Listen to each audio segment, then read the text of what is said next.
Hi guys, it's Teggy here giving you my weekly news from the past week. So firstly, did anyone watch Children in Need yesterday? I did and I thought it was fantastic. The only bad thing was Terry Wogan was on it and he was pretty rubbish. But other than that, I thought it was fantastic. I thought the millions that we made for the children who need it was fantastic. And I thought Example was awesome, probably the best singer on there because all the other singers they weren't that good, I don't reckon.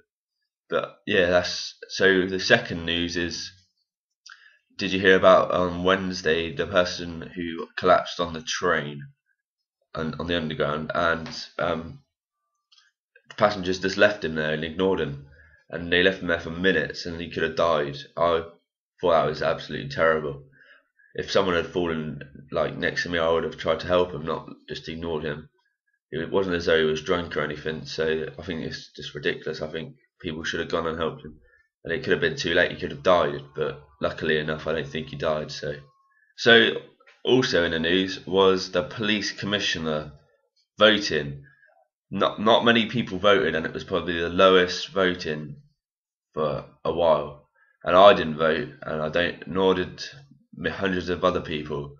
But in Wales, one voting polling station didn't have any people.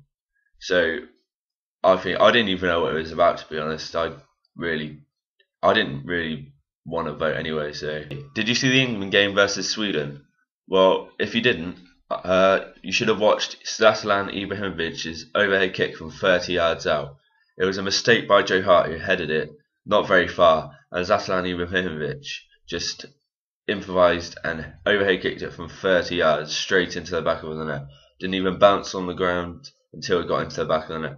It was one of the best goals I've seen live, and it's probably the best goal you'll ever see scored against England in your lifetime, unless you were around when Maradona scored that amazing goal against England in the World Cup. Other than that, I think that would be probably the best goal I've ever seen live, but it ranks up there with Wayne Rooney's overhead kick against Man City, because that was great technique, and so was the one on Wednesday.